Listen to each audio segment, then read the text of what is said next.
இணையற்ற நாமத்தில் மீண்டுமாய் நான் உங்களை வாழ்த்துகிறேன். கர்த்தர் தாமே ஒவ்வொருவரையும் ஆசீர்வதிப்பார். இன்றைய நாளில் இன்னைக்கு மே 1ஆம் தேதி, ஆமேன் என்று சொல்லுவோம். இன்னைக்கு வாக்குத்தத்த ஆராதனையும் திருவிருந்து ஆராதனையும் இன்றைக்கு நமக்கு ஒழுங்கு செய்யப்பட்டிருக்கிறது. கர்த்தர் தாமே ஒவ்வொருவரையும் ஆசீர்வதிப்பாராக. இன்றைய நாளில் ஒரு தீர்க்க தரிசனமான பெரிய செய்தியில் ஒரு 1/2 ஒரு ஆவியானவர் இன்றைக்கு பேசுகிற வார்த்தையை ஒரு தீர்க்க தரிசனமான ஒரு செய்தியாய் இன்றைக்கு தேவன் இன்றைக்கு நம்மளோடு கூட பேசுகிறார். வாசிப்போம். இன்றைய நாளில் தேவன் நம்மளோடு கூட பேசுகிற வார்த்தை ஏசாயா தீர்க்க தரிசனத்தின் புத்தகம் 54ஆம் அதிகாரம் 2-3 வாசிப்போம். உன் கூடாரத்தின் இடத்தை விசாலமாக்கு, உன் வாசஸ்தலங்களின் திரைகள் விரிவாகட்டும், தடை செய்யாதே, உன் கயிறுகளை நீளமாக்கி உன் முளைகளை உறுதிப்படுத்து. நீ வலதுபுறத்திலும் இடதுபுறத்திலும் இடம் கொண்டு பெருகுவாய்.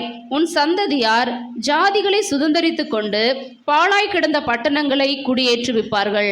3வது வேத வசனத்தை எல்லாரும் சேர்ந்து வாசிப்போம். நீ வலதுபுறத்திலும் இடதுபுறத்திலும் இடம் கொண்டு பெருகுவாய். உன் சந்ததியார் ஜாதிகளை சுதந்தரித்து கொண்டு பாழாய் கிடந்த பட்டணங்களை குடியேற்றுவிப்பார்கள். ஆமேன் என்று சொல்லலாமா? இன்றைய நாளிலே தேவன் நம்மளோடு கூட இந்த மே மாதம், அதாவது இந்த 5வது மாதத்திலே தேவன் நமக்கு கொடுக்கிற வாக்குத்தத்தமான செய்தி அல்லது ஒரு தீர்க்க தரிசனமான செய்தி என்னன்னா, நீங்கள் பெருகுவீர்கள். எல்லாரும் ஆமேன் என்று சொல்லலாமா? நீங்கள் பெருகுவீர்கள். நல்லா சொல்லுங்க. நம்மளுடைய வாய்களை திறந்து நமக்கு நாமே பேசுகிற தீர்க்க தரிசனமாக சொல்லுங்க. நான் பெருகுவேன். சொல்லுங்க. நான் இப்பொழுது இருக்கிறதை பார்க்கலாம் 1000 மடங்கு அதிகமாகும்படி பிதாக்களின் தேவனாகிய கர்த்தர் சொல்லியபடியே என்னை ஆசீர்வதிப்பாராக. நான் பெருகுவேன். எல்லாரும் சொல்லுங்க. நான் என்ன ஆவேன்? பெருகுவேன். எப்படி பெருகுவீங்களாமா? இடதுபுறத்திலும் வலதுபுறத்திலும். சொல்லுங்க. இடதுபுறத்திலும் வலதுபுறத்திலும் நான் பெருகுவேன். அதாவது இந்த 54வது ஏசாயா 54ஆம் அதிகாரத்தினுடைய அந்த அதிகாரத்தினுடைய தலைப்பு எப்படி இருக்கிறது என்றால், மீட்டெடுக்கப்படுகிற பகுதி. எல்லாரும் ஆமென் என்று சொல்லுவார். அப்படின்னா கர்த்தர் என்ன சொல்றார்னா, நீங்கள் மீட்டெடுக்கப்படுவீர்கள். ஆமென் என்று சொல்லலாமா? அதாவது இஸ்ரவேல் ஜனங்கள் சிறையிருப்புக்கு நடுவில் இருக்கிற பொழுது பாருங்க, முதல் வேத வசனமே எப்படி தொடங்குது? பிள்ளை பெறாத மலடியே. சொல்லுங்க. பிள்ளை பெறாத மலடியே. அடுத்து கீழே வாசிக்கிற பொழுது, கர்ப்ப வேதனை படாதவளே கம்பீரமாய் பாடி ஆனந்த சத்தமிடு. அப்புறம் பிள்ளைகளை பார்க்கணும். ஆமா, அதாவது ஒரு துக்கத்தோட இருக்கிற அல்லது வேதனையோட இருக்கிற ஒரு ஸ்திரிக்கு அல்லது ஒரு சபைக்கு அல்லது ஒரு ஜனத்துக்கு சொல்லப்படுகிற வார்த்தை தான். அதாவது மலட்டுத்தன்மையா இருக்கிற வாழ்க்கையில சந்தோஷம் இல்லாம, சமாதானம் இல்லாம, நிம்மதி இல்லாம இருக்கிற பிள்ளை பெறாத மலடியே. அப்படின்னா என்னன்னா, வெறுமைக்குள்ள இருக்கிற, வனாந்தரத்துக்குள்ள இருக்கிற, வேதனைக்குள்ள இருக்கிற இந்த இடத்தை பார்த்துதான், அல்லது சபையை பார்த்துதான், அல்லது ஒரு ஸ்திரியை பார்த்துதான், அல்லது ஒரு குடும்பத்தை பார்த்துதான், ஏன் நம்மளை பார்த்துதான் சொல்லுகிறார். நீங்கள் இனி வலதுபுறமும் இடதுபுறமும் இடங்கொண்டு நல்லா இடங்கொண்டு பெருகுவீர்கள். கர்த்தர் சொல்றாருமா, நீங்க பெருகுவீங்க. பக்கத்துல கரத்தை பிடித்து சொல்லுங்களேன். நீங்க பெருகுவீங்கம்மா. இனி நீங்க என்ன செய்வீங்க? பெருகுவீங்க. இப்படி சொல்லலாம். இன்னும் எப்படி சொல்ல தெரியுமா? புதிய ஒரு தொடக்கத்தை கர்த்தர் உங்களுக்கு தரப்போகிறார். எல்லாரும் ஆமென் என்று சொல்லுவோம். ஒருவேளை இந்த 4 மாதம் உங்களுக்கு லைஃப்ல எப்படி இருந்தாலும் சரி, இந்த 5வது மாதம், 5ன்னு எதை குறிக்க தெரியுமா? கிருபையை குறிக்கும். 3 என்பது வெற்றி, 5 என்பது கிருபை, 7 என்பது பூரணத்துக்கு அடையாளம். அப்ப இந்த 5வது மாதத்துல தேவன் சொல்றாரு, நான் உனக்கு கிருபை செய்திருக்கிறபடினால இந்த மாதத்துல நீ பெருகுவ. சொல்லுங்க. பெருகுவீங்க. வலதுபுறமும் இடதுபுறமும் இதை ரிசீவ் பண்ணிட்டே இருங்க. வலதுபுறமும் இடதுபுறமும் இனி நான் பெருகுவேன். இனி நான் பெருகுவேன். உங்க மைண்ட பார்த்து சொல்லுங்க. இனி நான் பெருகுவேன். என் ஆத்மாவை பார்த்து சொல்றேன். என் ஆத்மாவே நீ இனி நீ பெருகுவ. வலதுபுறமும் இடதுபுறமும் நீ பெருகுவாய். ஆமென் என்று சொல்லலாமா? வலதுபுறமும் இடதுபுறமும் நீங்க என்ன ஆவீங்க? பெருகுவீங்க. அதாவது இப்படி சொல்லலாம், புதிய தொடக்கம் சொல்லலாம், அல்லது இனி நீங்கள் பெருகுவீர்கள் சொல்லலாம். அடுத்து எப்படி சொல்லலாம்? தேவன் இனி உங்கள் வாழ்க்கையை மறுசீரமைக்க போகிறார். எல்லாரும் ஆமென் என்று சொல்லாமா? மறுசீரமைப்பு என்றால் ரினியூ பண்ண போகிறார். உங்கள் லைஃபை என்ன செய்ய போறாரா? ரினியூ பண்ண போகிறார். ஏன்னா இது சோர்ந்து போய் துக்கத்தோட வேதனையோட இருக்கிற இந்த அதிகாரத்தில் தான் கர்த்தர் சொல்றாரு. ஏன் தெரியுமா? எனக்கு ரொம்ப பிடிச்சது 54:10 பாருங்க. மலைகள் விலகினாலும் பர்வதங்கள் நிலைப்பெயர்ந்தால் என் கிருபை உன்னை விட்டு விலகாமலும் என் சமாதானத்தின் உடன்படிக்கை நிலை பெயராமலும் இருக்கும் என்று உன்மேல் மனதுருகுகிற கர்த்தர் சொல்லுகிறார். அதாவது என்ன சொல்றாருன்னா, நான் இதுக்கு முன்னாடி ஒரு லைஃப் எப்படி வேணாலும் இருந்திருக்கலாம், ஆனா இந்த கடந்த வாரம் வரைக்கும் நம்ம தியானிச்சது போல சிலுவை என்பது சமாதான உடன்படிக்கை. எல்லாரும் ஆமென் என்று சொல்லாமா? சமாதான உடன்படிக்கை யாரா இருக்குன்னா, எனக்கும் தேவனுக்கும் மத்தியஸ்தரா இயேசு கிறிஸ்து இருந்து எனக்கும் தேவனுக்கு சமாதான உடன்படிக்கை பண்ணினபடினாலே தேவ கோபம் என்னை விட்டு விலகினது, சாத்தானினுடைய கிரியைகள் என்னை விட்டு விலகினபடினாலே இனி நான் பெருகுவேன். எல்லாரும் ஆமென் என்று சொல்லாமா? இனி நான் பெருகுவேன், வலதுபுறமும் இடதுபுறமும் இடங்கொண்டு பெருகுவேன். அதாவது வலதுபுறம் இடதுபுறம் அப்படின்னா இதுல நிறைய அர்த்தம் இருக்கு. வலதுபுறம் இடதுபுறம்னா நீதிமொழிகளை வாசிக்கிறோம். உன் வலது கையில தீர்க்காயுசும் இடது கையில செல்வமும். நீதிமொழிகள் 3:10 நினைக்கிறேன். ஆமா, வலதுபுற ஆசீர்வாதம் என்னன்னா, உனக்கு தீர்க்காயுசை கர்த்தர் தருவாரு. ஒருவேளை மரண பயத்துக்குள்ள நீங்க இருந்தீங்கன்னா கர்த்தர் சொல்றார், இல்ல மகளே உனக்கு தீர்க்காயுசை தருவேன். இடதுபுறம் என்பது செல்வத்துக்கு அடையாளம். ஆமா, செல்வமும் கனமும். எத்தனாவது வேதவசமா? நீதிமொழிகள் 3:16 வாசிங்கம்மா. அதன் வலது கையில் தீர்க்காயுசோ அதன் இடது கையில் செல்வமும் கனமும் இருக்கிறது. கனமும் இருக்கிறது. கர்த்தர் சொல்றார், செல்வமும் கனமும் இருக்கிறது, செல்வமும் கனமும் இருக்கிறதுன்னு சொல்லலாம். அடுத்து வலதுபுற இடதுபுற ஆசீர்வாதம் அப்படின்னு என்னன்னா, உள்ளான மனுஷன் வெளியான மனுஷன். சொல்லுங்க, வலதுபுற ஆசீர்வாதம் என்பது உள்ளான மனுஷன், அதாவது ஆவிக்குரிய ஆசீர்வாதம். இப்ப நீங்க சாப்பிட்டுக்கிறது என்னது? இப்ப ஆசீர்வாதம். இது முடிஞ்சதுக்கு அப்புறம் சாப்பிடுறது என்னது? சரீர பிரகாரமான ஆசீர்வாதம். வலதுபுறமும் இடதுபுறமும்னா உள்ளான மனிதனையும் கர்த்தர் ஆசீர்வதிக்க போறாரு, வெளிப்பிரகாரமான மனுஷனையும் கர்த்தர் ஆசீர்வதிக்க போறாரு. ஆமென் என்று சொல்லாமா? அப்ப உள்ளான மனுஷனையும் கர்த்தர் என்ன செய்ய போறாரா? ஆசீர்வதிக்க போறாரு. வெளியில உங்களுக்கு வேண்டியதை எல்லாம் கர்த்தர் தரப்போகிறார். எல்லாரும் ஆமென் என்று சொல்லாமா? ஒரு மனுஷனுக்கு தேவையான என்னது? ஒரு மனுஷனுக்கு தேவையானதுன்னு சங்கீதம் 128. கர்த்தருக்கு பயப்படுகிற மனுஷன் இவ்விதமாய் ஆசீர்வதிக்கப்படுவான். அதாவது என்னன்னா, முதல்ல அங்க இருக்குன்னா என்ன இருக்குன்னா, முதல்ல சொல்லுங்க, எடுத்தோடனே மனைவி இல்லை. கர்த்தருக்கு பயப்படுகிற மனுஷன் இவ்விதமாய் ஆசீர்வதிப்பான். அவன் முதல் வேலை, அதுக்கப்புறம் மனைவி, அதுக்கப்புறம் பார்த்தீங்கன்னா பிள்ளை. அங்கே வீட்டில் போய் பாருங்க 7 ஆசீர்வாதம் இருக்கும். அதுக்கப்புறம் பிள்ளை, அதுக்கப்புறம் பார்த்தீங்கன்னா பேர பிள்ளை, அதுக்கப்புறம் எருசலேமினுடைய சுக வாழ்வு. இதெல்லாம் இருக்கு. இதெல்லாம் அந்த ஒரு மனுஷன்னா இப்படியெல்லாம் இருக்கணும். கர்த்தருக்கு பயப்படுகிற மனுஷன் இவ்விதமாய் ஆசீர்வதிக்கப்படுவான் என்று ஒரு மனுஷனுக்கு என்னென்ன தேவையோ அதெல்லாம் இருக்கும். ஆமா, ஒரு மனுஷனுக்கு முதல்ல வேலை என்ன இருக்கும்? வேலை வேணும், மனைவி வேணும், பிள்ளை வேணும், சந்ததி வேணும். அதுக்கப்புறம் பார்த்தீங்கன்னா கடைசியில இவ்விதமாய் எருசலேமின் வாழ்வை அப்படின்னா அமைதல் உள்ள ஒரு வாழ்க்கை, பிரச்சனை போராட்டம் அதெல்லாம் இல்லை. இதை எதுக்கு சொல்றேன்னா, அப்ப இந்த வெளிப்பிரகாரமான அத்தனை ஆசீர்வாதத்தையும், அதாவது நான் சொல்றேன்னா, இந்த மே மாசமே உங்களுக்கு கொடுத்து முடிச்சிருவார்னு சொல்ல, மே மாசத்திலிருந்து தொடங்குவார். எல்லாரும் ஆமென் என்று சொல்லுங்க. இனி உங்க வாழ்க்கை ஒரு டர்னிங் பாயிண்ட். எல்லாரும் சொல்லுங்க, உங்க வாழ்க்கையை கர்த்தர் இனி ஒரு டர்னிங் பாயிண்ட்டுக்குள்ள கொண்டு வர போறார். ஏனெனில் தேவன் எனக்காய் சிலுவையிலே சமாதான உடன்படிக்கை செய்து முடித்தபடினாலே இனி இத்தனை ஆசீர்வாதங்கள் என் மேல வரும். எல்லாரும் ஆமென் என்று சொல்லலாமா? நான் திரும்ப சொல்றேன், கர்த்தர் உங்களுக்கு ஒரு புதிய தொடக்கத்தை, நல்லா சொல்லுங்க, எனக்கு ஒரு புதிய தொடக்கம். இந்த 5வது மாதத்திலிருந்து இனி எனக்கு ஒரு புதிய தொடக்கம். அதாவது இந்த 5வது மாதம் உள்ள வரப்போ நீங்க ஒரு நினைப்போட 4வது மாசத்துல வாங்கின கடனை எப்படி 5வது மாசத்துல கட்டுவேன்னு நினைச்சு உள்ள வரக்கூடாது. நான் இனி அநேகருக்கு கடன் கொடுப்பேன். அந்த மைண்ட் செட்டிங் அப்படியே நான் சொன்ன பார்த்தியா? இனி நான் அநேகருக்கு கடன் கொடுப்பேன். என் பார்வை மாறு, என் சிந்தை மாறு. ஆமா, அதனால்தான் எஸ்தர் ராஜாத்தியை கொண்டு வந்து 1 வருஷம் என்ன செஞ்சாங்க? அரண்மனையில வச்சு, இனி நீ அரண்மனை, அதாவது நீ ஒரு ராஜாத்தி, நீ ஒரு ராஜாத்தி, நீ ஒரு ராஜாத்தி, நீ ஒரு ராஜாத்தி. ஆமேன். பாருங்க, 2 ஆமேன் தான் வந்துக்குது. சொல்லுங்க, நீ ஒரு ராஜாத்தி. சொல்லுமா, அந்த மைண்ட் செட்டிங். அதுக்கு தான் சொல்ல, 1 வருஷம் தேவன் அவளை சுத்திகரித்தது காரணம்னா அந்த மைண்ட் செட்டிங். என்னுடைய பார்வை மாறணும், உன்னுடைய பார்வை மாறணும். என்னுடைய ஆரம்ப நாட்கள் எப்படி, திருமணமான உடனே சத்தம் வருது, திருமணம் ஆன உடனே என் ஹஸ்பண்ட் நல்ல விலை உயர்ந்த புடவைகள் எனக்கு எடுத்து கொடுப்பாரு. ஆனாலும் நான் என்ன தெரியுமா, பிளாட்பாரத்தில் 200 ரூபா புடவை தேடுவேன். உண்மைங்க. எதுக்கு சொல்ல? என் மைண்ட் செட்டிங் அப்படி. எப்படி? என் மைண்ட் செட்டிங் கம்யூனிட்டிங்களோ சவுண்டு கம்மியாக்குது.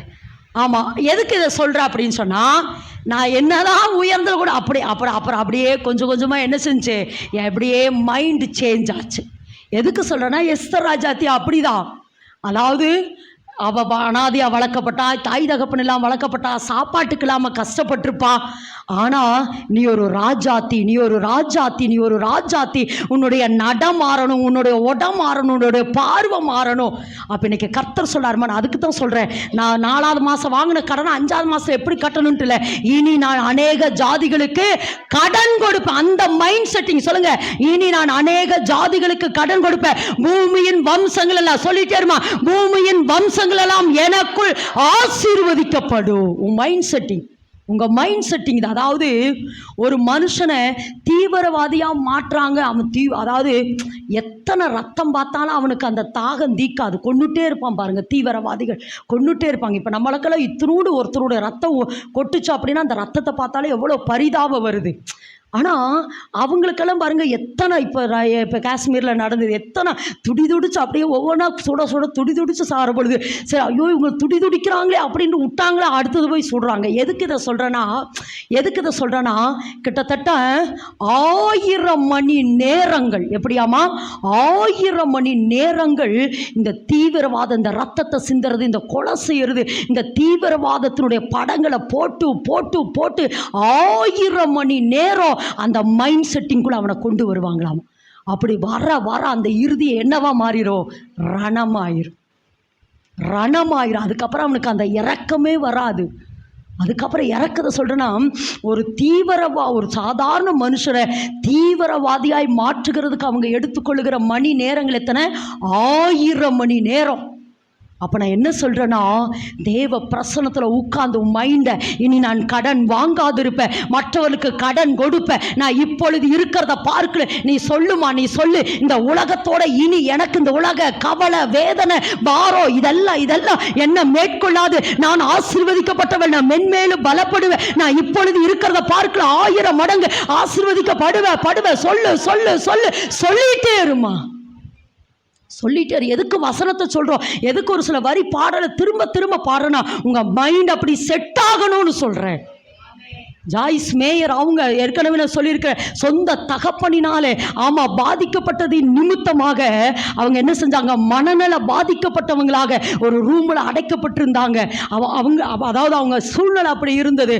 மனநிலை பாதிக்கப்பட்டு டிப்ரெஷனுக்குள்ளே இருந்த பொழுது வேதத்திலிருந்து 100 வாக்குத்தத்தங்களை எழுதி திரும்ப 6 மாதம் அதே வாக்குத்தத்தத்தை அறிக்கிட்டாங்க. நான் இப்பொழுது இருக்கிறத பார்க்கல, 1000 மடங்கு அதிகமாகுவேன் அப்படின்னு சொல்லி வேதத்தில் இருக்கிற நிறைய வாக்குத்தத்தங்களை எழுதி அந்த வாக்குத்தத்தத்தை 6 மாதம் அறிக்கையிட்டாங்க. இன்னைக்கு உலகத்தை கலக்கிறவங்களா கத்தர் மாற்றி இருக்கிறாருமா. இன்னைக்கு கத்தர் சொல்ற, நான் சொல்றேன், உன் மைண்டு, உன் மனது மாறணும். ஆமென் என்று சொல்லலாமா? உங்கள் மனம் புதிதாகிறதுனாலே நீங்கள் என்ன ஆகுறீங்க, மறுரூபமாகுறீங்க. இந்த உலகத்தின் துக்கம், இந்த உலகத்தினுடைய வேதனை, இந்த உலகத்தினுடைய கவலை, இதை நீங்க ஓவர் கம் பண்ற அளவுக்கு உங்களுடைய கனெக்ஷன் பரலோகத்தோட இருக்கணும். ஆமென் என்று சொல்லலாமா? சொல்லுங்க, எனக்கு இனி புதிய தொடக்கம். எல்லாரும் கேட்கிறவர்கள் விசுவாசத்தோடு கேட்டபடினா அது அவர்களுக்கு பிரயோஜனமாக இருந்தது. சொல்லுங்க, இனி எனக்கு ஒரு புது தொடக்கம், மறுசீரமைக்கு இனி என் வாழ்க்கையில ரினியூவாக போகுது. எல்லாம் நான் ரீஸ்டோர் பண்றேன், எல்லாவற்றையும் நான் மீட்டெடுக்கிறேன், எல்லாவற்றையும் ரீஸ்டோர் பண்றாரு தேவன். எனக்கு உரியதை ரீஸ்டோர் பண்ணி கொடுக்கிறார். ஆமென் என்று சொல்லலாமா? வேதத்தில் நிறைய காரியங்கள் நமக்கு கொடுக்கப்பட்ட நேரத்தில் சீக்கிரம் முடிக்கணும். அதாவது இந்த இடத்துல வாசிக்கிற ஒரு மனுஷனை குறித்து வாசிக்கிறோம். யாருன்னா யாக்கோபு. எப்படியாமா? யாக்கோபு எல்லாவற்றையும் இழந்தவனாய், அதாவது தன்னுடைய சொந்த தாய் தகப்பனினாலே என்ன செஞ்சா, துரத்தி விடப்பட்ட ஒரு பக்கம், இன்னொரு பக்கம் சொந்த அண்ணனே அவரை கொல்லும்படி அழிக்கும்படி வருகிறார். அப்படி துரத்தி விடப்படுகிற பொழுது அவன் மனாந்தரத்தில் படுக்கிறதுக்கு அவனுக்கு ஒரு தலகாணி கூட இல்லாம என்ன செஞ்சானா, கல்லை எடுத்து என்ன செஞ்சாரா, தலைக்கு கீழே வச்சு அவன் படுத்திருக்கிற பொழுது கர்த்தர் அவனோடு கூட பேசுகிறார், அவனோடு கூட பேசுகிறார். அந்த இடத்துல வாசிக்கிற கிட்டத்தட்ட ஒரு 7 வாக்குத்தத்தங்களை கர்த்தர் என்ன செய்கிறாரா, யாக்கோபோடு கூட பேசுகிறார். யாக்கோபோடு கூட, அதாவது ஆதியாகமம் 28:13 வாசிக்கிற பொழுது வாசிங்க, அது ஒரு சில வேத வசனங்களை, புதிய தொடக்கத்தை. ஏன்னா முதல்ல கர்த்தர் அவனுக்கு சொல்றார், இதை வாசிங்க முதல்ல. ஆதியாகமம் 35:11 வாசிங்க. பின்பு தேவன் அவனை நோக்கி, நான் சர்வ வல்லமை உள்ள தேவன், நீ பலுகி பெருகுவாயாக, ஒரு ஜாதியும் பற்பல ஜாதிகளின் கூட்டங்களும் உன்னிடத்திலிருந்து உண்டாகும், ராஜாக்களும் சந்நிதியில் பிறப்பார்கள். அப்போது இந்த இடத்துல வாசிக்கிறோம், ஒன்றுமே இல்லாத நேரத்துல கர்த்தர் யாக்கோபுக்கு வாக்குத்தத்தம் கொடுக்கிறார், நீ பெருகுவ. சொல்லுங்க, நீ பெருகுவ. ஒருவேளை இன்னைக்கு உங்களுக்கு ஒண்ணுமே இல்லாம இருக்கலாம், எந்த சூழ்நிலை இல்லாம இருக்கலாம். ஆனா நான் சொல்றேன், நான் அடிக்கடி சொல்லுவேன், ஆமா ஏசாவுக்கு சொத்து நிறைய வந்துச்சு, ஆனா கடைசியில் அவன் பேர் வாங்கல. ஆனா யாக்கோபுக்கு வார்த்தை மாத்திரம் இருந்தது, அந்த வார்த்தை பெருக பண்ணினது. அந்த வார்த்தையை பிடித்து கொண்டு ஓடினான். அந்த வார்த்தை அவனை பல ஜாதிகளுக்கு தகப்பனாக மாறினது. ராஜாக்கள் புறப்பட்டார்கள், அவன் சந்ததியிலிருந்து ராஜாக்கள் புறப்பட்டார்கள். அன்றைக்கு கர்த்தர் சொன்ன அந்த வாக்குத்தத்தம் யாக்கோபினுடைய தேசத்தில், அதாவது யாக்கோபினுடைய பெயரில் இஸ்ரவேல் என்கிற தேசத்தை இன்றைக்கு வரைக்கும் கர்த்தர் நிலைநாட்டி இருக்கிறார். ஆமென் என்று சொல்லலாம். அப்ப கர்த்தர் சொல்றாருமா, பெருகுவீங்க. இந்த மாதம் தேவன், இந்த மே மாதம், இந்த கிருபையின் மாதத்துல கர்த்தர் உங்களுக்கு கொடுக்கிற வாக்குத்தத்தை என்னது? நல்லா பெருகிற மாதிரி சொல்லுங்க, பெருகுவீர்கள். சொல்லுங்க, நான் இப்பொழுது இருக்கிறத பார்க்கல 1000 மடங்கு பெருகுவேன். சொல்லுமா அந்த வாக்குத்தத்தத்தை சொல்லுங்க, நான் இப்பொழுது இருக்கிறதை பார்க்கல 1000 மடங்கு. ஆமா, 1000 மடங்கு நான் இப்பொழுது இருக்கிறத பார்க்கல 1000 மடங்கு பெருகுவேன். அந்த 28:13 தான் சொல்றாரு, பூமியின் வம்சங்கள் எல்லாம் உனக்குள். சொல்லுங்க, பூமியின் வம்சம் எல்லாம் எனக்குள். சொல்லுங்க, நல்ல அந்த வேட வார்த்தை சொல்லுங்கம்மா, பூமியின் வம்சங்கள் எல்லாம் எனக்குள் ஆசீர்வதிக்கப்படும். பூமியின் வம்சங்கள் எல்லாம் எனக்குள் ஆசீர்வதிக்கப்படும். நான் மேற்கேயும் கிழக்கேயும் வடக்கேயும் தெற்கேயும் பரவுவேன். ஆமென் என்று சொல்லலாமா? அப்ப இன்னைக்கு கர்த்தர் சொல்றாருமா, யாக்கோபுக்கு கர்த்தர் சொல்றாரு, நீ பெருகுவாய் என்று சொன்னாரு. பெருகுவாய் என்று சொன்ன பொழுது யாக்கோபு கையில ஒண்ணுமே இல்லை. ஆமா, வனாந்தரத்துல இருந்தாமா, வனாந்தரத்துல இருந்த அவன் சந்ததி இப்படி இருக்கும், உன் சந்ததி பூமியின் தூளை போல பெருகும். ஆமா, நான் உனக்கு சொன்னதை செய்யும் அளவு உன்னை என்ன செய்ய மாட்டேன், கைவிட மாட்டேன். கர்த்தர் வாக்குத்தத்தம் கொடுத்தார். அந்த வாக்குத்தத்தத்தை யாக்கோபுக்கு நிறைவேற்றினார் என்றால், இந்த 5வது மாதம், இந்த 2025 5வது மாதத்திலிருந்து தேவன் உங்களுக்கு கொடுக்கிற வாக்குத்தத்தம் என்னது? நீங்கள் எப்படி பெருகுவீங்களாமா? வலதுபுறமும் இடதுபுறம். சொல்லுங்க, உலக ஆசீர்வாதம் எனக்குள்ள பெருகும், ஆவிக்குரிய ஆசீர்வாதம் பெருகும். உள்ளான மனுஷனும் பலப்படுவான், வெளியான மனுஷனும் பலப்படுவான். அடுத்து எனக்கு செல்வமும் வரும், தீர்க்காயுசும் வரும். ஒரு சிலருக்கு செல்வம் இருக்கும், தீர்க்காயுசு இருக்காது. ஒரு சிலருக்கு தீர்க்காயுசு இருக்கும், செல்வம் இருக்காது. ஆனா இன்னைக்கு கர்த்தர் எனக்கு சொல்றாரு, நான் தீர்க்காயுசும் செல்வமும் உடையவனா, வலதுபுறமும் இடதுபுறமும் இடங்கொண்டு பெருகுவேன். ஆமென் என்று சொல்லலாமா? நான் என்ன செய்வேன்? பெருகுவேன். சரி, ஓகே. வேதத்துல எனக்கு கர்த்தர் நேற்று இரவு கற்றுக் கொடுத்த ஒரே ஒரு சம்பவத்தை, அல்லது ஒரே ஒரு ஸ்திரிக்கு கொடுத்த ஆசீர்வாதம், அல்லது ஒரு நபருக்கு கொடுத்த ஆசீர்வாதம் என்னங்கிறதை மாத்திரம் தியானிச்சு நம்ம ஜெபிக்க போறோம். அதற்கு அவள் என்ன செய்தாள்? வேதத்திலிருந்து வாசிப்போம். இதுதான் முக்கியமான ஒரு ஆசீர்வாதம். வாசிப்போம். ஆதியாகமத்தின் புஸ்தகம் எல்லாரும் சேர்ந்து வாசிக்கலாமா? ஆதியாகமத்தின் புஸ்தகம் 24ஆம் அதிகாரம் 60வது வேத வசனத்தை எல்லாரும் சேர்ந்து. ஆதியாகமம் 24ஆம் அதிகாரம் 60வது வேத வசனம். ரெபெக்காளை வாழ்த்தி, எங்கள் சகோதரியே, நீ கோடா கோடியாய் பெருகுவாயாக, சந்ததியார் தங்கள் பகைஞருடைய வாசல்களை சுதந்தரித்துக் கொள்வார்களாக என்று ஆசீர்வதித்தார். போன வாரம் மெசேஜ் எதுல முடிச்சோம்? அது அப்பவே கேட்ட நான் மறந்துருப்போம். இப்ப கேட்குறீங்க, இப்ப கேட்குறீங்க. சொல்லுங்க, போன வாரம் மெசேஜை எதுல முடிச்சோம்? அம்மா இப்படி முடிக்கிறீங்க, இதில் தான்மா முடித்தோம். ரெபேக்காலில் தானே முடித்தோம். ஞாபகம் இருக்கா? ரெபேக்கால் ஒரு மணவாட்டி. அதாவது ஈசாக்கு யாரை சந்திக்க வந்தா? ரெபேக்காலை சந்திக்க வந்தா. அந்த ரெபேக்காலை அலங்கரிக்கிற வேலையை தேவன் நம்ம கையில் தான் தந்திருக்கிறார். இப்போ நான் இந்த வாரம் மெசேஜை சொல்லிட்டா இல்லை போன வாரம் மெசேஜை சொல்லிட்டா? அப்ப நீங்க போன வர மெசேஜை நீங்க சொல்லுங்க. ஈசாக்கு ரெபேக்காளை சந்திக்க வந்தா. அதாவது பலிபீடத்தில் கடத்தப்பட்டது போல ஈசாக்கு கடத்தப்பட்டு என்ன செஞ்சாரு? ஆமாம், அவர் அந்த அதிகாரத்தில் அதுக்கப்புறம் வரல. இயேசு 2ஆம் வருகையில் வருகிறதுக்கு அடையாளமாக ரெபேக்காளை சந்திக்க தான் ஈசாக்கு வந்தார். அப்போ மணவாட்டியாய் சந்திக்க வந்தார். எப்படி? திருமணம் செய்கிறதுக்காகத்தான் ஈசாக்கு ரெபேக்காளை சந்திக்க வந்தா. அப்போ ஈசாக்கு வருகிறது போல தான் இயேசு கிறிஸ்து 2ஆம் வருகையில் வரப்போகிறாரு. 2ஆம் வருகையில் வருகிறதுக்கு முன்பாக நம்ம ரெபேக்காளை அலங்கரிக்கணும், இந்த பூமியை அலங்கரிக்கணும், இந்த சபையை அலங்கரிக்கணும். அப்பாடா, இப்பதான் போன வாரம் வந்திருக்கீங்க அப்படின்னு சொல்லி தேவன் நம்மளோடு கூட பேசினார். அப்ப நமக்கு என்ன சொன்னாரு? ரெபேக்காளை அலங்கரிக்கிறதுக்கு நம்ம என்ன செய்யணும்னு சொன்னாரு? நல்லா சொல்லுங்க பார்க்கலாம். அந்த வாசம் நச்சுன்னு சொல்லுங்க, அந்த வசந்தியாக அந்த வார்த்தையாவது சொல்லுங்களேன். ரெபேக்காளை அலங்கரிக்கிறதுக்கு நம்ம என்ன செய்யணும்? கர்த்தாவே கர்த்தாவே ஏன் என்னை கைவிட்டி, வசனத்தால அலங்கரிக்கணும் சொன்னாராம். வசனத்தால் அலங்கரிக்கணும். நாங்கள் டைட்டில் போட்டிருக்கிறோம், நான் என் தேசத்தை வசனத்தால் அலங்கரிக்க வேண்டும். ஒரு சகோதரன் எனக்கு அனுப்பியிருந்த சிஸ்டர், டைட்டிலே ரொம்ப நல்லா இருக்குது. ஆமாம், டைட்டிலே வசனத்தால் என்ன செய்யணும்? தேசத்தை அலங்கரிக்கணும் அப்படின்னு சொல்லி தான் போன வாரம் முடித்தார். அதே ரெபேக்காளை இப்போ தொடங்குறார். எப்படி தொடங்குறார் அப்படின்னா, எங்கள் சகோதரியை சொல்லுங்கள். இதை யாருக்கு வாழ்த்துறா? லாபான் சகோதரியான ரெபேக்காளை வாழ்த்துறா. என்ன வாழ்த்துறா? எங்கள் சகோதரியே நீ கோடா கோடியா. அந்த வார்த்தை எல்லாரும் திரும்ப எனக்கு ரொம்ப பிடிக்கும் இந்த வார்த்தை. திரும்ப சொல்லுங்க. எங்கள் சகோதரியே நீ கோடா கோடியாய் பெருகுவாயாக. நான் உங்களை பார்த்து சொல்றேன், நீங்க என்ன பார்த்து சொல்லுங்க. எங்கள் சகோதரியே நீ கோடா கோடியாய் பெருகுவீர்களாக. திரும்ப சொல்லுங்க. என் சகோதரியே நீ கோடா கோடியாய் பெருகுவாயாக. எங்கள் சகோதரியே நீ கோடா கோடியாய் பெருகுவாயாக. எங்க அதாவது 5 மடங்கு ஆசீர்வாதம் இருக்குது, அப்புறம் 100 மடங்கு ஆசீர்வாதம் இருக்குது, அப்புறம் 1000 மடங்கு ஆசீர்வாதம் இருக்குது, அப்புறம் கோடி. இதுதான் கோடி ஆசீர்வாதம். ரெபேக்காளுக்கு மட்டும் எங்க இப்படி கோடியான ஆசீர்வாதம்? 5 மடங்கு ஆசீர்வாதம் பென்யமீன், அடுத்து 100 மடங்கு ஆசீர்வாதம் ஈசாக்கு, 1000 மடங்கு ஆசீர்வாதம் இஸ்ரவேல் ஜனங்கள், அடுத்து கோடான கோடி ஆசீர்வாதம் யாருக்காமா? ரெபேக்காள். இப்ப சொல்லுங்க, ரெபேக்காள் யாருக்கு அடையாளம்? போன வாரம் மெசேஜ் சொல்லுங்க.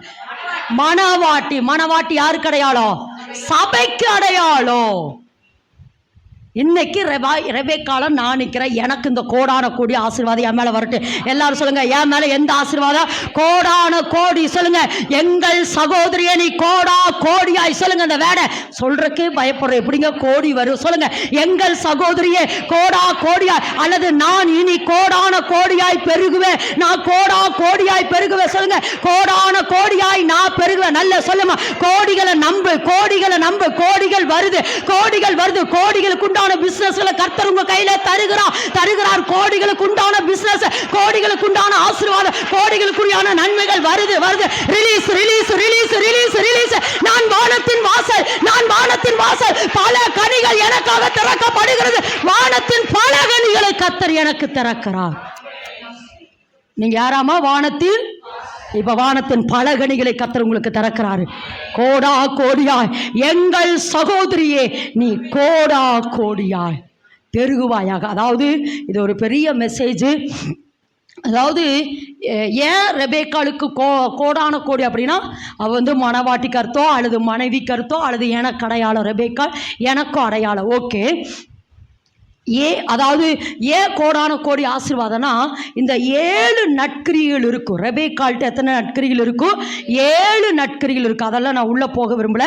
ஒன்றை மட்டும் உங்களுக்கு நான் சொல்ல விரும்புகிறேன். ஆமேன் என்று சொல்லலாம். அந்த 7 நற்கிரிகள் அவகிட்ட இருந்தபடினால்தான். அதாவது இப்படி ஒன்றை மட்டும் சொல்கிறேனே, ஆபிரகாமினுடைய குமாரத்தி. அதாவது ரெபேக்காள் எந்த வம்சத்தில் வரா? ஆமா, நம்ம எந்த வம்சத்துல வரணும்? ஆபிரகாமினுடைய வம்சம். ஏனெனில் கிறிஸ்து இயேசுவுக்கு ஆபிரகாமினுடைய ஆசீர்வாதம் எல்லாம் யாருக்குள்ள இருக்குதாமா? கிறிஸ்து இயேசு வழியா என் மேல வருது அப்படின்னு சொல்றோம். அப்ப இந்த இடத்துல வாசிக்கிறோம் நற்கிரிகள். அதாவது 7 நற்கிரிகள் இருக்குது. ஆனா அதெல்லாம் நம்ம போக வேண்டாம். ஒன்றை மட்டும் நான் உங்களுக்கு சொல்லி நான் உங்களுக்காக ஜெபிக்க விரும்புகிறேன். வாசிப்போம். அதே ஆதியாகமத்தின் புத்தகம் 24:14 வாசிமா. நான் குடிக்க உன் குடத்தை சாய்க்க வேண்டும் என்று நான் சொல்லும்போது குடி என்றும் உன் ஒட்டகங்களும் குடிக்கும்படி வார்ப்பேன் என்றும் சொல்லும் பெண் எவளோ அவளே நீர் உம்முடைய ஊழியக்காரனாகிய ஈசாக்குக்கு நியமித்தவளாய் இருக்கவும் என் எஜமானுக்கு அனுக்கிரகம் செய்தீர் என்று நான் அதனாலே அறியவும் செய்தருளும் என்றாள். அதாவது இவளுடைய தொடக்கத்தை எங்க பார்க்கல அப்படின்னு சொன்னா வாசிங் பார்க்கல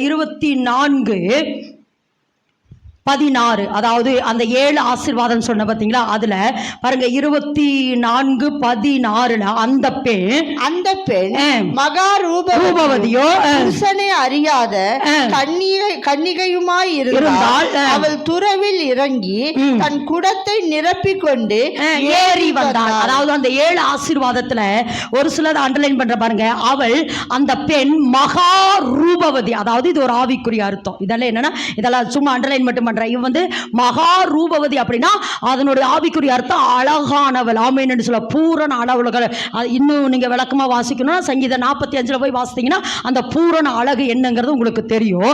அடுத்து பாருங்க, புருஷனை அறியாத கன்னி அப்படின்னு என்ன அர்த்தம்னா, பவுல் சொல்றாரு, நான் உங்களுக்கு ஒரே புருஷனுக்கு உங்களை ஒரே புருஷனுக்கு ஒப்புவிக்கிறேன் என்று சொல்வார். அப்படின்னு என்னன்னா, இந்த கள்ள உபதேசம் அந்த உபதேசம் இந்த உபதேசத்துக்கெல்லாம் உங்களை நான் கொண்டு போகாம ஒரே உபதேசம் அல்லது ஒரே புருஷனாகிய இயேசு கிறிஸ்துவுக்கு ஒப்பு கொடுக்கிற அப்படின்னு பவுல் அந்த அர்த்தத்துல அதை சொல்லுவார். அந்த அர்த்தத்துல தான் இந்த சொல்றது, இவள் எப்படிப்பட்டவளாமா, புருஷனை அறியாத கன்னி. அடுத்து பாருங்க, அவள் துறவில் இறங்கி தன் குடத்தை நிரப்பிக் கொண்டு ஏறி வருகிறவள். எப்படின்னா, இவ எப்பவுமே அந்த அபிஷேகத்துக்குள்ளேயே இருக்கிறவள். தான் குடத்தை அந்த அபிஷேகத்துக்குள்ள அந்த அனலுக்குள்ள தன்னை நிரப்பிக்கொண்டே இருந்து ஏறி வருகிறவள் என்று சொல்லலாம். அப்போ இதெல்லாம் அவர்களுடைய நற்கிரிகள். அப்போ இந்த இடத்துல ஒரு வார்த்தை பாருங்க, அவ என்ன சொல்றாளா, மறுபடியும் அந்த வசனத்தை தயவு செய்து மறுபடியும் வாசிப்போம். 24:14 நான் குடிக்க உன் குடத்தை சாய்க்க வேண்டும் என்று நான் சொல்லும்போது குடி என்றும் உன் ஒட்டகங்களும் குடிக்கும்படி வார்ப்பேன் என்றும் சொல்லும் பெண் எவளோ அவளே நீர் உம்முடைய ஊழியக்காரனாகிய ஈசாக்குக்கு நியமித்தவளாய் இருப்பாள். இப்போது இந்த இடத்துல வாசிக்கிறோம், ரெபெக்காளுடைய திரும்ப சொல்ற 7 நற்குணத்துல ஒரு நற்குணம் என்ன அப்படின்னா, இவ தன் குடத்தை நிரப்பிக் கொண்டிருக்கிறவள். ஒண்ணு. ரெண்டாவது, இந்த இடத்துல வாசிக்கிற பொழுது, அதாவது இதுக்கு முன்னாடி என்ன நடக்குதுன்னா, ஈசாக்கு வந்து சாரி ஆபிரகாம் வந்து எலியேசரை அனுப்புகிறார். என்னன்னா, என்னுடைய மகனாகிய ஈசாக்குக்கு நீ என்ன செய்ய, ஒரு பெண்ணை போய் என்ன செய்ய, என்னுடைய தேசத்துல போய் அந்த பெண்ணை கூட்டிட்டு வான்னு சொல்லி அனுப்புற பொழுது இந்த எலியேசர் வராரு. இந்த எலியேசர் வந்து ஒரு காரியத்தை சொல்றார். என்னன்னா, இப்ப இந்த எலியேசரோட எத்தனை ஒட்டகம் வந்துச்சுன்னா 10 ஒட்டகம். எல்லாரும் சொல்லுங்க, எத்தனை ஒட்டகம்? 10 ஒட்டகம். இப்ப இந்த 10 ஒட்டகத்தை கூட்டிட்டு வரா. இப்போ ஈசாக்குக்கு நியமிக்கப்பட்ட பெண் எவள் என்பது எனக்கு தெரியல. ஆனா நான் ஒரு அடையாளத்தை கேட்கிறேன். என்ன அடையாளம்னா, நான் உம்முடைய ஒட்டகங்களுக்கு வார்ப்பேன் என்று சொல்லும் பெண் எவளோ. இதுதான் அந்த வேர்டு. அதாவது இப்ப நான் 10 ஒட்டகத்தை கூட்டிட்டு வந்திருக்கிறேன். இந்த 10 ஒட்டகங்களுக்கு நான் என்ன செய்யணும், தண்ணிக்கு, அதாவது எண்ணெய் முதல் குடிக்க சொல்லணும், அதுக்கு ஒட்டகங்களுக்கு வார்க்க சொல்லணும். ஆனா இந்த இடத்துல நான் செய்கையை அப்புறம் செய்யறேன், செய்கையை குறித்து அப்புறம் சொல்றேன். ஆனா தன் வாயினால் அறிக்கையிடுகிற பெண் எவளோ. எப்படியாமா வாயினால் அறிக்கையிடுகிற பெண் எவளோ. அதாவது உம்முடைய ஒட்டகங்களுக்கு வார்ப்பேன் என்று சொல்லும் பெண் எவளோ. இந்த இடத்துல தேவன் என்ன நம்ம கிட்ட இன்னைக்கு அதாவது யார் பெருகுவார்கள் அப்படிங்கறக்காக இதை சொல்ற. எங்கள் சகோதரியே, நீ கோடா கோடியாய் பெருகுவாய் என்று சொன்னாரே. அப்ப இவள் பெருகினதற்கு முதல் காரணம் என்னன்னா, அவ செய்கை அடுத்தது வாயினால் அறிக்கையிடுகிறவள். முதல்ல ஆண்டவர் என்ன சொல்றாருன்னா, உன்னுடைய வாயினுடைய அறிக்கை எப்படி இருக்குது. நான் அப்படியே சொன்ன பாத்தியா, போன மாசம் வாங்கின கடன் இந்த மாசம் எப்படி கட்டுவேன், அப்படி இல்லை. நான் பூமியின் வம்சங்களுக்கு எல்லாம் ஆசீர்வாதமாக மாறுவேன் என்று சொல்லும் பெண் எவளோ. அதாவது எஸ்தரை குறித்து வாசிக்கிறோம். எஸ்தர் உள்ள வந்துட்டா, கர்த்தர் அவளை அலங்கரிச்சுட்டாரு. அவ என்ன செஞ்சா? ராஜாத்தி ஆயிட்டா. அவ ஒருவேளை நினைச்சிருக்கலாம், நான் இது வரைக்கும் அனாதையா இருந்தேன், நான் இது வரைக்கும் வஸ்திரம் இல்லாம இருந்தேன், இது வரைக்கும் அப்படி இருந்தேன் இப்படி இருந்தேன், இன்னைக்கு கர்த்தர் என்னை அரண்மனையில கொண்டு வந்து வச்சுட்டாரு, நான் வாழ்ந்தா நல்லா வாழுவேன். அப்படி அவ நினைக்கல. இந்த ஜனங்களுக்காக, என் ஜனத்துக்கு வருகிற பொல்லாப்பை நான் எப்படி பார்ப்பேன், என் ஜனத்துக்கு வருகிற உபத்திரவத்தை நான் எப்படி பார்ப்பேன், நான் செத்தாலும் சாகுறேன். சொல்லும் பெண் எவளோ, சொல்லும் பெண் எவளோ. ரூத்து சொல்றா, உம்முடைய ஜனம் என்னுடைய ஜனம், உம்முடைய தேவன் என்னுடைய தேவன். அதாவது அதைத்தான் சொல்ற, செய்கையெல்லாம் அடுத்துங்க, நம்ம அறிக்கை எப்படி இருக்குது, நான் அறிக்கை எப்படி, நான் கர்த்தருக்காக வாழுவேன், கர்த்தருக்காக செத்தாலும் சாவேன், நான் கர்த்தருக்காக நிக்கிறேன் அப்படின்னு உங்க மனநிலை எப்படி இருக்கு? நான் இப்படியே என்ன செஞ்சிருவேன், அப்படியே நான் வியாதியிலேயே செத்து போயிடுவேன், கடன்லையே செத்து போயிடுவேன், இப்படியே லைஃப் முடிஞ்சிடும் அப்படிங்கறதுக்காக கர்த்தர் உங்களை அழைக்கல.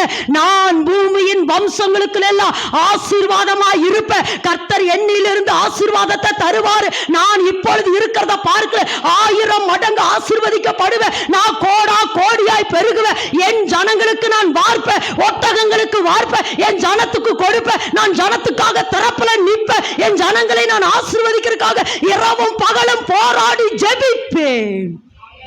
உங்க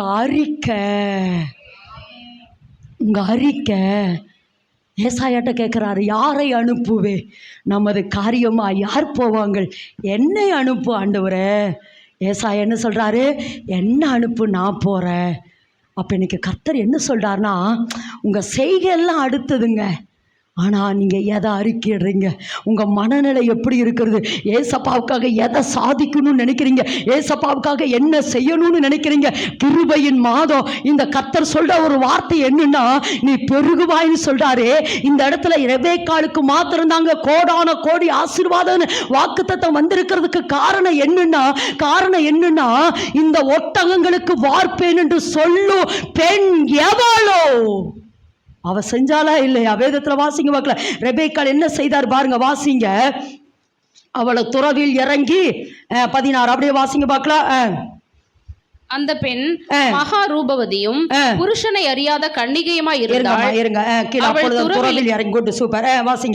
துறவில் இறங்கி தன் குடத்தை நிரப்பிக்கொண்டு ஏறி வந்தாள். குடத்தில் இருக்கிற தண்ணீரில் கொஞ்சம் குடிக்க தர வேண்டும் என்றான். அதற்கு அவள், குடியும் என் ஆண்டவனே என்று சீக்கிரமாய் குடத்தை தன் கையில் இறக்கி கொண்டு அவனுக்கு குடிக்க கொடுத்தான். கொடுத்த பின் இப்படிய ஒட்டகங்களும் குடித்து தீரும் மட்டும், எப்படியாமா குடித்து தீரும் மட்டும், குடித்து தீரும் மட்டும், அடுத்து அவைகளுக்கும் மொண்டு வார்ப்பேன் என்று சொல்லி சீக்கிரமாய் தன் குடத்து தண்ணீரை தொட்டியிலே ஊற்றிவிட்டு இன்னும் மொண்டு வர துறவண்டையில் ஓடி அவனுடைய ஒட்டகங்களுக்கெல்லாம் மொண்டு வார்த்தாள். அதாவது நல்லா சொல்றமா, சொல்லும் பெண் எவ்வளவு சொன்னாலா இல்லையா? சொன்னா, நான் இந்த ஒட்டகங்களுக்கெல்லாம் வார்ப்பு. அதாவது என்னன்னா, இவர் கொண்டு வந்த ஒட்டகம் எத்தனை? 10. எத்தனை ஒட்டகம்? 10. ஒரு ஒட்டகம் எத்தனை தண்ணி குடிக்க தெரியுமா? ஆமா, 200 300, 200 லிட்டர்லேருந்து 300 லிட்டர் தண்ணீர் வரைக்கும் குடிக்கும். இப்போ சரி 200னே வச்சுக்குவோம். ஒரு ஒட்டகம் எத்தனை லிட்டர் தண்ணீர் குடிக்கும்? 200 லிட்டரு. 10 ஒட்டகத்துக்கு எத்தனை? 2000. சரி, இப்போ நம்ம வீட்டு கேன் இருக்கு பாருங்க, உங்களுக்கு ஒரு அடையாளத்தை சொல்றேன். இப்போ நம்ம வீட்டுக்கு தண்ணி கேன் வருது பாருங்க, அந்த ஒரு கேன் எத்தனை லிட்டரு? 20 லிட்டர் தண்ணி. 20 லிட்டர் தண்ணி. அப்போ அந்த கேன் 20 லிட்டர்னா ஒரு ஒட்டகத்துக்கு எத்தனை கேன் தண்ணி கொடுத்துருப்பாவோ? 10 கேன். சொல்லுங்க, ஒரு ஒட்டகத்துக்கு. நல்லா சொல்லுங்க, நல்லா இமேஜ் பண்ணி சொல்லுங்க இந்த இடத்துல. அதாவது நானா இருந்து என்ன பண்ணியிருப்பேன் அப்படிங்கறதுக்காக சொல்றேன், அல்லது நீங்களா இருந்தே என்ன பண்ணிப்பீங்க? ஒரு ஒட்டகம் எத்தனை லிட்டர் தண்ணீர் குடிக்கும்? 200 லிட்டர் தண்ணீர். அதாவது 10 கேன். ஒரு ஒட்டகம் 10 கேன் தண்ணீர் குடிக்கும். அப்ப 10 ஒட்டகத்துக்கு 100 கேன். எத்தனை கேனு? ஏம்மா இந்த ஸ்டெப்பில் கீழே இறங்கி 1 கேன் கொண்டு வாமா, 2 கேன் 100 கேன் ஏறிட்டு வந்து ஏறி இறங்கி ஏன்னா இவன் மொண்டு வார்த்துட்டு மறுபடியும் துறவலை இறங்கி நிரப்பி மறுபடியும் மொண்டு என்ன செஞ்சா வார்ப்பா, மறுபடியும் துறவலை இறங்கி நிரப்பி கொண்டு வந்து வார்ப்பா, மறுபடியும் துறவலை இறங்கி நிரப்பி கொண்டு எத்தனை முறை 100 கேன் தண்ணி. எத்தனை லிட்டரு தான் அந்த அவ வச்சிருந்தான்னு தெரியல. அந்த குடம் எத்தனை லிட்டரு? ஆமா 2000 லிட்டரு 100 கேன் தண்ணீர். இதை எதுக்கு சொல்றேன்னா வாயினால் அறிக்கையிடுகிறது உங்க வேலை, கிரியையை நடத்துகிறது அல்லது உங்களை பலப்படுத்துகிறது கர்த்தருடைய வேலை. என்னை பலப்படுத்துகிற இயேசு கிறிஸ்துவினால எல்லாவற்றையும் செய்ய செய்ய செய்ய எனக்கு பலன் உண்டு. என்ன சொல்கிறேன்னா, நான் இருக்க ஆண்டவரே, இந்த பூமியில் உங்கள் ராஜ்யத்தை கட்டுறதுக்கு நான் இருக்க ஆண்டவரே, உங்களுடைய இருதயத்தில் இருக்கிறது எல்லாம் நிறைவேற்றி முடிக்கிறதுக்கு நான் இருக்கிற ஆண்டவரே, நீர் என்ன சொல்லுகிறீரோ அதற்கு நான் கீழ்ப்படுகிறதுக்கு நான் இருக்கிறேன் என்று சொல்லுகிற ரெபெக்காளைத்தான் கர்த்தர் சொல்லுகிறார், கோடா கோடியாய் இந்த ஒட்டகங்களுக்கெல்லாம் மொண்டு வார்ப்பேன் என்று சொல்லும் பெண் எவளோ. அப்போ இன்னைக்கு கர்த்தர் சொல்றாருமா, அதிகாலையில் எழுந்து ஜெபிங்கண்ணா, ரொம்ப டயர்டாக இருக்குமா. அப்படியே நான் சொன்னேன் பார்த்தியா, அப்படியே 10 அப்போ கமெண்ட் போகு, ஓ ஜாக்லின் ரொம்ப டயர்டாக இருக்கிற, எல்லாரும் தூங்குங்க. அப்படி இல்லையே மைண்டு கமெண்ட் பண்ணோம், எல்லாரும் தூங்கிருங்க, கைகாலே தூங்கு, ஜாக்லின் ரொம்ப டயர்டாக இருக்கிறா, கண்ணே தூங்கு, மூக்கே தூங்கு, வாயே தூங்கு அப்படின்னு என்னுடைய மைண்ட் கமெண்ட் பண்ணிரும். அதுக்கப்புறம் எல்லாம் அவளை அதை சுருண்டு படுத்துக்குவேன். இல்லை எந்திரி எல்லாரும் ஜோம் பண்ணுங்கன்னா, ஜாக்லின் எந்திரிங்கன்னு சொல்லி கமெண்ட் என்ன செய்யும், என் மைண்ட் எல்லாரையும் உசுப்பேத்தும், எல்லாரையும் விழிக்க பண்ணும். அப்போ இன்னைக்கு கர்த்தர் சொல்கிறாருமா, நான் செத்தாலும் சாகிறேன் ஆண்டவரே, நான் செத்தாலும் சாகிறேன், உங்கள் ராஜ்யத்தை இந்த பூமியில் எக்ஸ்டாப்ளிஷ் பண்ணுறக்கு நான் செத்தாலும் சாகிறேன் என்று சொல்லும் பெண் எவளோ, அவளையே கர்த்தர் கோடியாய் நல்லா கறந்துட்டு கோடியாய் கர்த்தர் அவளை ஆசீர்வதிப்பாருமா. இப்போ சொல்லுங்க, கோடி ஆசீர்வதிக்கப்படுவீங்களா? ஆமையா? அப்ப என்ன சொன்னாலும் சொல்லுங்க, ஆமா நான் சொல்லும் பெண் எவளோ. அவன் சொல்ற, எலியேசு சொல்றான், ஒட்டகங்களுக்கு வார்ப்பேன் என்று சொல்லும் பெண் எவளோ, அவளையே நீங்க என்ன செய்வீங்க, கோடியாய். அப்போ இன்னைக்கு கர்த்தர் சொல்கிறாருமா, நம்மளை ஒப்பு கொடுக்க போகிற ஆண்டவரே, இன்னைக்கு என்ன ஒப்பு கொடுக்குற, ஏன்னா தேவ ராஜ்யத்தை அந்த வாசிங்க பார்க்கல 54 நமக்கு பெரிய வேலை. அதாவது போன வாரம் என்ன சொன்னார், இப்போ சொல்லுங்கள், போன வாரம் என்ன சொன்னார், தலைப்பு தேசத்தை வசனத்தால் அலங்கரிக்கணும். அதுக்கு முந்தின வாரம் போன வாரம் மெசேஜே தெரியல, இன்டர்நெல்லாம் விட்டுற வேண்டியதானே. அதுக்கு முந்தின வாரம் நான் எதுக்கு சொல்கிறேன்னா, லைனாக பேசிட்டு வராரு பாருங்க, லைனாக பேசுகிறாரு பாருங்க. அதுக்காக தான் சொல்கிறேன். அதாவது நான் இப்போ இந்த என்னோட சாட்சி இப்படி ஒரு லைன்னு சொல்கிறேன். நான் இப்போ யோசித்து பார்த்து எப்படிடா இந்த வாரம் இந்த மீட்டிங் நடத்துகிறோம், நான் கஷ்டப்படுறதும் இல்லாமல் உங்களை எல்லாம் இழுத்து போட்டு. அது கிருப மேத்யூ பிரதரு, ஃப்ரீடா சிஸ்டர், இவங்களாம் பிஸ்னஸ் மேங்கம்மா. அவங்கெல்லாம் அந்த இப்போ சிஸ்டர் எவ்வளோ டென்ஷன் உட்காந்துருப்பாங்க தெரியுமா, வாரம் வந்துட்டு எவ்வளோ. ஆனாலுங்க உண்மையே சொல்கிறாங்க, இதெல்லாம் பெரிய டெடிக்கேட்டுங்க. இதெல்லாம் அவங்களுக்கு ஒரு கம்பெனியை கர்த்தர் கொடுத்து அதை விட்டுட்டு பாருங்கள். ஜெனின் பிரதர் அவங்க, ஆமாம் இன்னைக்கு பிடிச்சி இழுத்து உட்கார வச்சுருக்கோம், கண்டிப்பாக வரணும் பிரதர்னு. எதுக்கு இதை சொல்கிறேன், அவங்கள பிஸ்னஸ் மேனுங்க. யார், ஜஸ்டின் பிரதர். ஆமாம், இப்படி பிஸ்னஸ் மேன்களை எல்லாம் பாருங்கள், ஜெயபிரகாஷ் பிரதர், இப்படி பிஸ்னஸ் மேன்களை எல்லாம் என்னென்னா, எதுக்கு இதை சொல்கிறேன் அப்படின்னா, சொல்லும் பெண் எவ்வளோ அப்படிங்கிறத. இது எதுக்கு சொல்ல வந்தேன்னா, நான் ஒரே வார்த்தை தான் இப்படி சும்மா அந்த ஆஃபீஸில் இருந்தபோது சொல்கிறேன், இனிமேல் வாரம் கூட்டம் நடத்தணும் ஒரு அறிக்கை தாங்க விட்டேன். உண்மைங்க, வாரம் இனி நம்ம என்ன செய்யணும், நம்ம ராயல் பார்க்கில் நடத்துகிறோமா, வாரம் இனி நம்ம ராயல் பார்க்கில் வாரம் கர்த்தரோட வசனத்தை சொல்லி என்ன தெரியுமா நினச்சி சொன்னேன், வாரம் ஜனங்களை ரிலீஸ் பண்ணிகிட்டே இருக்கணும். அப்படி சொன்னது மட்டும்தாங்க நான் கிரியை செய்யறதெல்லாம் கர்த்தருங்க கர்த்தருங்க கர்த்தருங்க கர்த்தருங்க. நான் சொன்னது மட்டும்தாங்க. ஒரு மாதம் பார்த்தா ராயல் பார்க்கில், ஒரு மாதம் ரொம்ப கஷ்டம். அவங்க ரெண்ட்டு ரொம்ப ஜாஸ்தி, 4000 ஒரு வாரம், 4 வாரம் எப்படியோ போயிருச்சு. அந்த கொஞ்சம் பிரயாசத்தை பார்த்து இதை கொடுத்தாரு பாருங்க கர்த்தர். கிருபை கிருபை, இதை கொடுத்தாரு பாருங்க. இது நமக்கு எல்லாம் ஏன்னா பெரிய ஒரு வேலை. எனக்கு என்ன தெரியுமா, நீங்களும் இன்னும் ஈஸியாக வந்துடுவீங்க. நான் என்ன தெரியுமா, பிஎஸ் சிஸ்டத்தை அந்த பாக்ஸை தூக்கி வச்சு, கீபோர்டை தூக்கி வச்சு, அந்த ஃபேனை தூக்கி வச்சு, அதை தூக்கி வச்சு, இதை தூக்கி வச்சு முடிச்சுட்டு போய் அவ்வளவு டயர்டு போய் இறக்கி வைக்கணும் பாருங்க. இது பாருங்க எவ்வளவு கிருபையா கர்த்தர் தந்திருக்கா. நல்லா கரந்தட்டுமா, நல்லா கரந்தட்டு. ஏன்னா நான் கர்த்தருக்காக ஒரு 8 எடுத்து வச்சோம்னா கர்த்தர் நமக்காக 1000 8களை எடுத்து வைக்கிறதுக்கு அவர் வல்லமை வல்லமை வல்லமை உள்ளவர். சொல்லும் பெண் எவளோ. சரி, இப்ப சொல்லுங்க. போன வாரம் என்ன தலைப்பு? தேசத்தை வசனத்தால் அலங்கரிக்கணும். செய்யணுமா? செய்யணும். போன வாரத்துக்கு முந்தின வாரம் ஒப்புரவாக்கணும். இந்த வாரம் என்ன தெரியுமா சொல்றாரு? வாசிங்க பார்க்கலாம். அதே 54 எல்லாரும் வாசிப்போம். 3வது வேத வசனம். நீ வலது புறத்திலும் இடது புறத்திலும் இடங்கொண்டு பெருகுவாய். சந்ததியார் ஜாதிகளை சுதந்தரித்துக் கொண்டு பாலாய் கிடந்த பட்டணங்களை குடியேற்றுவிப்பார். பயிர் நிலங்களாக மாற்ற வேண்டியது வசனத்தை பேச பேச பேச இருளா இருந்த அந்த உலகத்தை பார்த்து வெளிச்சம் உண்டாக கடவுது என்று சொன்ன பொழுது உலகத்துக்குள்ள ஒரு வெளிச்சம் வந்தது. அப்ப என் பட்டணத்தை பார்த்து சொல்றேன், பாலான நிலங்கள் எல்லாம் பயிர் நிலமாய் மாறணும். அப்ப கர்த்தர் சொல்றாரு, ஒண்ணு பட்டணத்தை வசனத்தால பேசிட்டே இரு, அலங்கரிச்சு கொண்டே இரு. 2வது சொன்னாரு, உன் பட்டணத்தை என்ன செய்யும்? தேவனோட ஒப்புரவாக்கி. இப்ப சொல்றாருமா, பாலாய் கிடக்கிறது எல்லாம் நீ எங்க என்ன செய்யணும்? பயிர் நிலமாக்கணும். அதனாலதான் சொல்றாரு, அதாவது நீ அப்படி பண்ணு இப்படி பண்ணு அப்படின்னு இல்லை, உன் வாய் வார்த்தை ஒன்று சொன்ன உடனே இதெல்லாம் எனக்கு முடியாத ஆண்டவரே, தேடி வந்து ஒரு காரியத்தை, மகளே இதை உன்னை கொண்டு